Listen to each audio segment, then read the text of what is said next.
The search for meaning in life is a familiar challenge to many of us. Some materialist scientists and philosophers consider it a futile search. Prominent atheist Richard Dawkins, for example, claims that human beings are just throwaway survival machines, whose only purpose is to survive and replicate genes. However, it is absurd to reduce human life and behavior to purely genetic factors. We are not just ghostly entities living inside machine like bodies, in an indifferent world. Human life is not a meaningless space between birth and death. A sense of life is a preconceptual equivalent of metaphysics, an emotional, subconsciously integrated appraisal of human existence. It sets nature of a human's emotional responses and the essence of its character.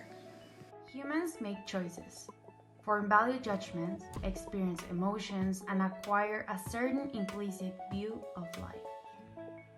Every choice in value judgment implies some estimate of himself and of the world around him, most particularly of his capacity to deal with the world.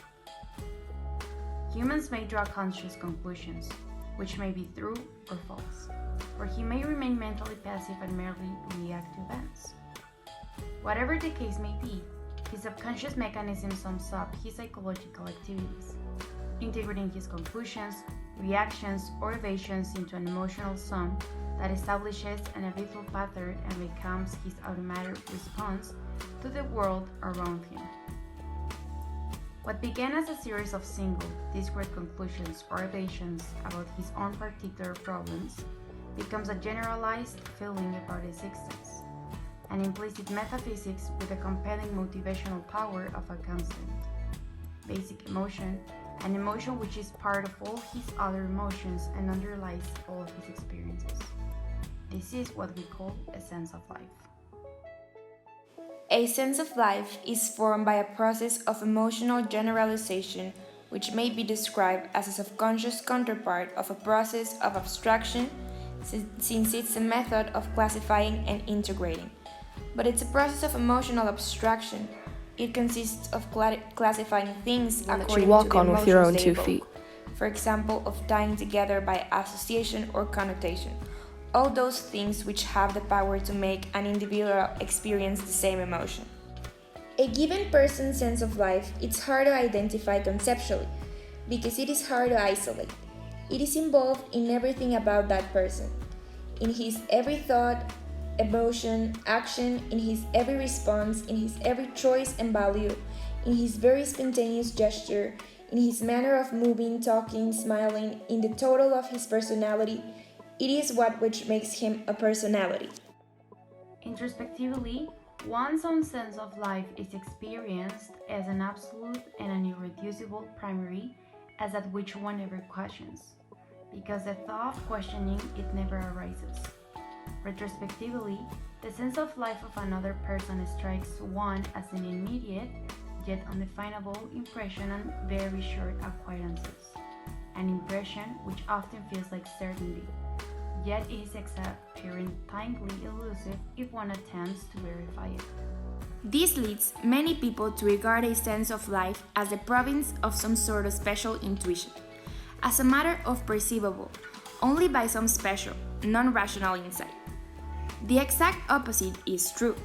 A sense of life is not an irreducible primary, but a very complex sum. It can be felt, but it cannot be understood. By an automatic reaction to be understood, it has to be analyzed, identified, and verified conceptually. A culture, like an individual, has a sense of life, or rather, the equivalent of a sense of life, an emotional atmosphere created by its dominant philosophy, by its view of man and of existence.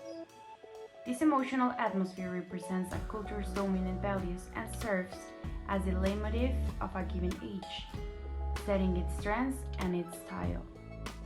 Most analytic philosophers writing on meaning in life have been trying to develop and evaluate theories, for example, fundamental and general principles, that are meant to capture all the particular ways that a life could obtain meaning. The theories are standardly divided on a metaphysical basis, that is, in terms of which kinds of properties are held to constitute the meaning. Supernaturalist theories are views according to which a spiritual realm is central to meaning in life. Most Western philosophers have conceived of the spiritual in terms of God or a soul as commonly understood in the Abrahamic faiths. In contrast, naturalist theories are views that the physical world, as known particularly well by the scientific method, is central to life's meaning. Over the past 15 years, two different types of supernaturalism have become distinguished on a regular basis. On the one hand, there is the extreme supernaturalism, according to which spiritual conditions are necessary for any meaning in life. If neither God nor a soul exists, then by this view, everyone's life is meaningless. On the other hand, there is a moderate supernaturalism according to which spiritual conditions are necessary for a great or ultimate meaning in life, although not meaning in life as such. If neither God nor a soul exists, then by this view, everyone's lives could have some meaning, or even be meaningful, but no one's lives could exhibit the most desirable meaning. For a moderate supernaturalism, God or a soul would substantially enhance meaningfulness or be a major contributory condition for it. With all this explained, we believe that human life has a purpose, but it differs from one human to another. Each person should do the kind of activities that bring them joy to live a happy and meaningful life. People must find their passions and a hold on them so they have something to look forward every morning, so they can become the best version of themselves while working towards their goals, but never forgetting to enjoy the little things in life, even if they seem simple on a daily basis. We believe we're here on this planet to be the best version of ourselves, to get out of our comfort zone and become a greater person each day. And what better thing to do than to enjoy the activities we love the most, the people we live with, the friends we make on our journey, and the experiences that we learn from. All of that together make us give a meaningful sense to life, but we might not perceive it the same way.